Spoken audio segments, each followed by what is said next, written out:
20,000 की किस्त उनको जारी कर दी जाएगी।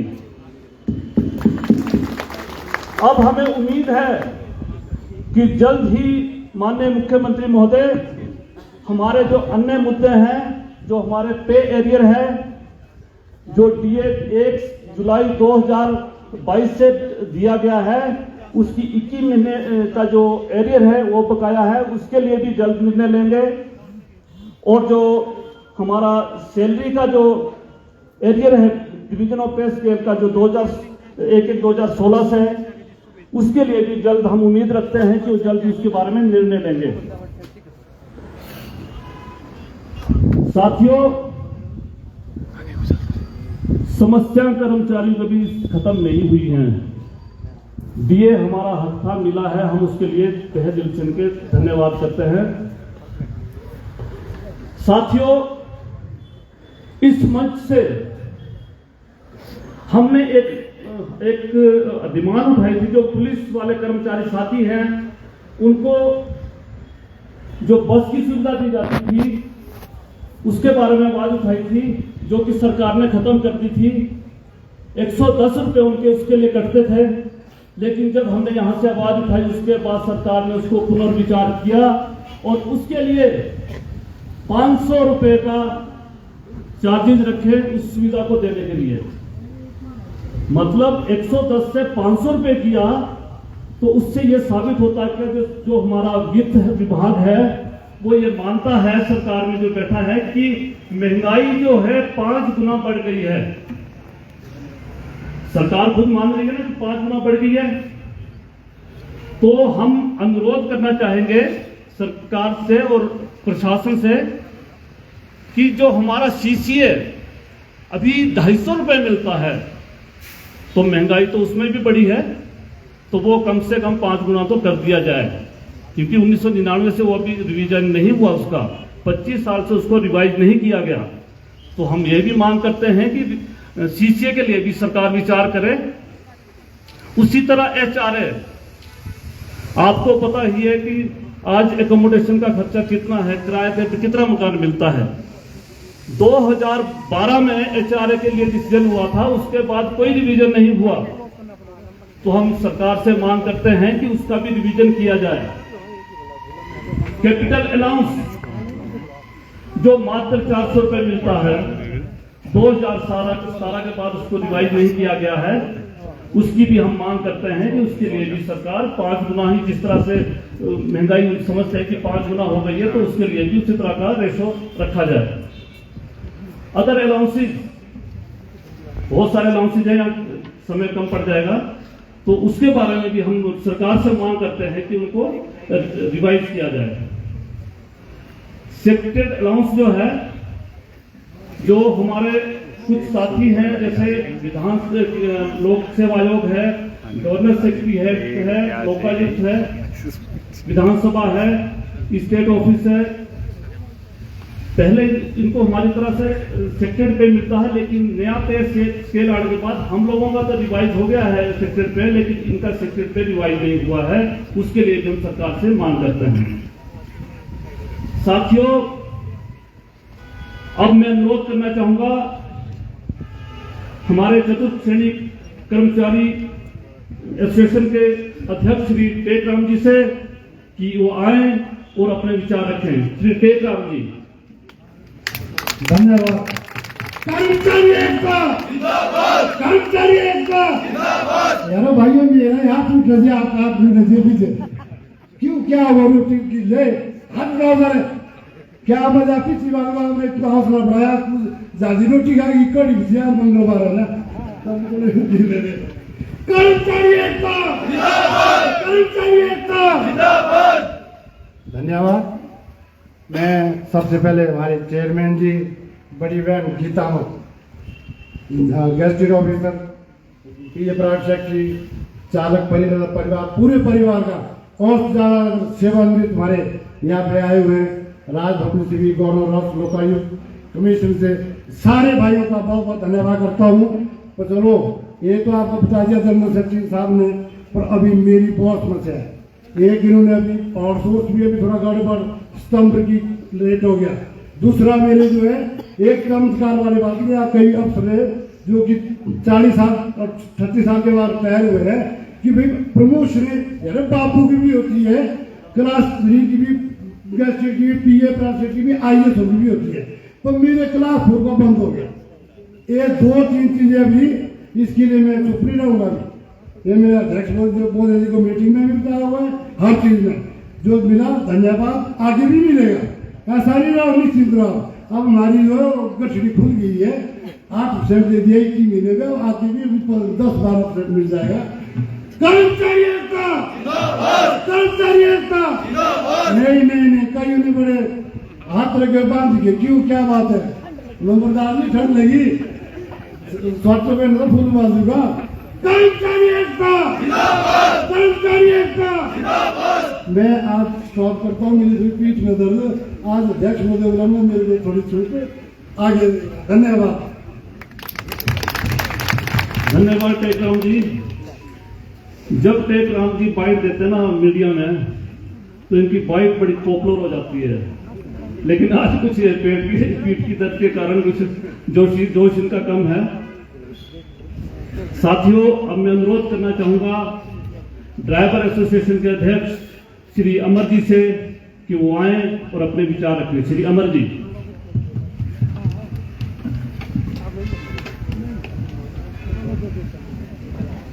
एक नारा लगाएंगे, थोड़ा जोर से लगाएंगे, और पीछे पीछे देखो हमारे कर्मचारी साथी ना, पता नहीं क्या हो गया।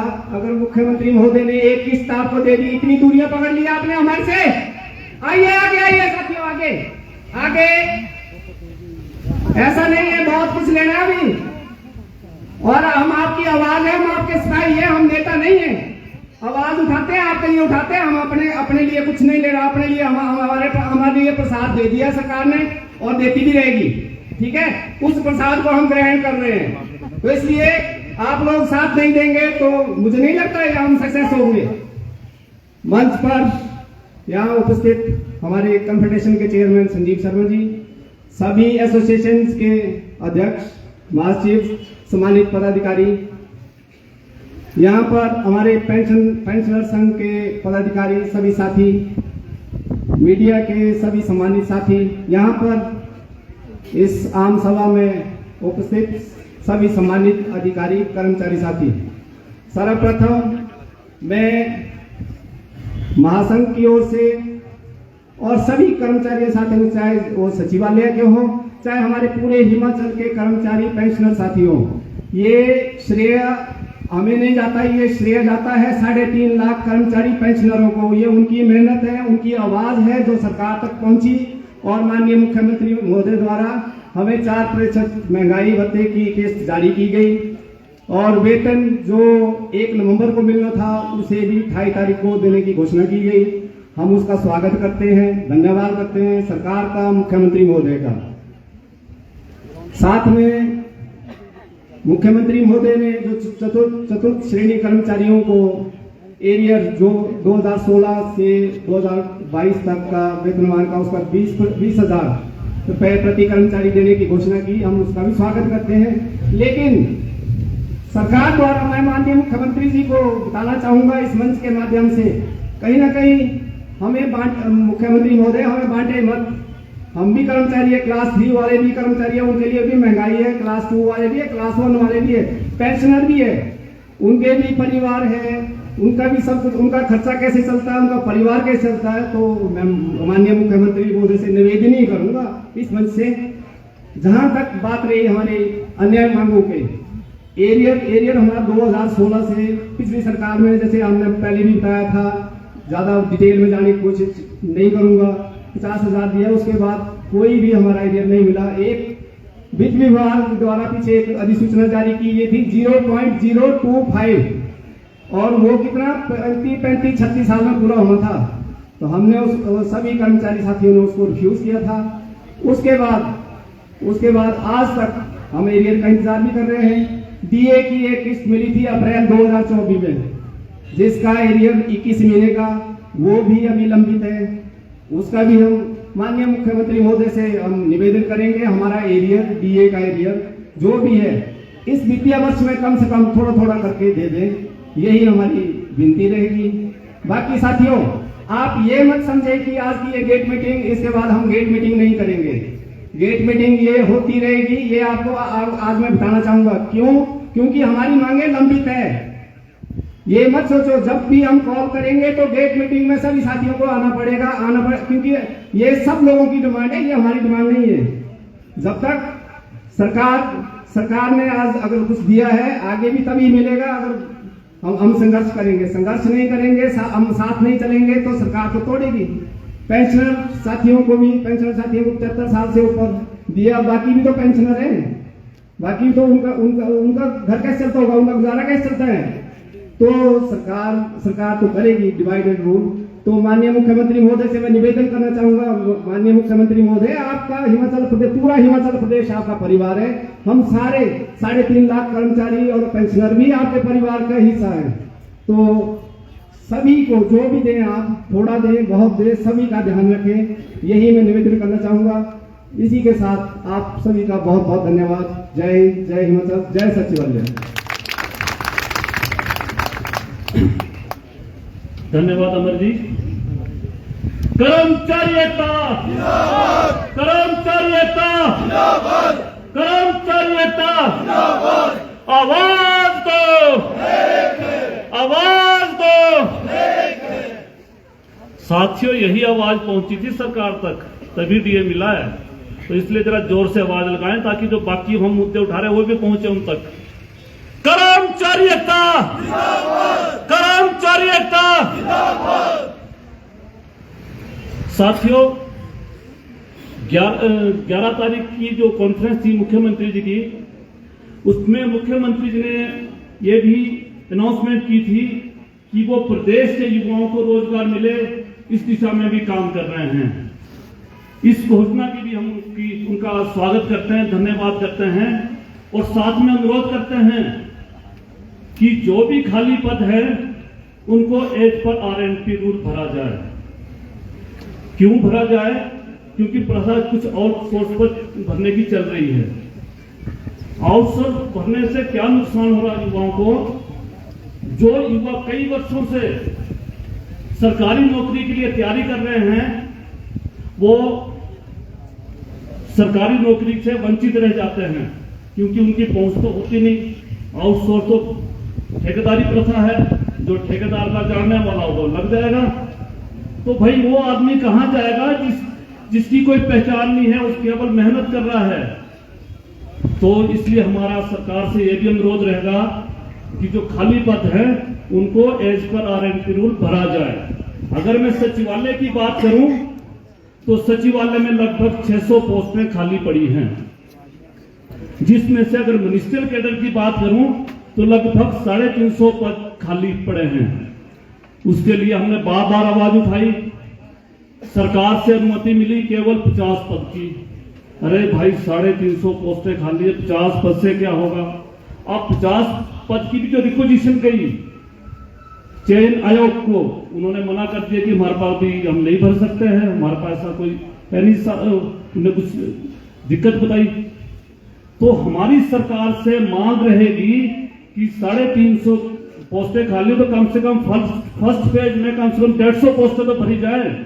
और यह भी अनुरोध रहेगा कि इसकी रिक्वेजिशन जो है पब्लिक सर्विस कमीशन को भेजी जाए ताकि जल्द से जल्द पोस्टें भरें और हमारे जो कर्मचारी 2-2, 3-3 सीट का काम करने के लिए मजबूर हो रहे हैं उनको कुछ राहत मिल सके। तो साथियों, अब मैं अनुरोध करना चाहूंगा PA प्राइवेट सेक्रेटरी एसोसिएशन के वरिष्ठ प्रधान श्री बोधराज चंदेल जी, तो बोधराज चंदेल जी आए और अपना संदेश और अपना देखते हैं कर्मचारी साथियों को।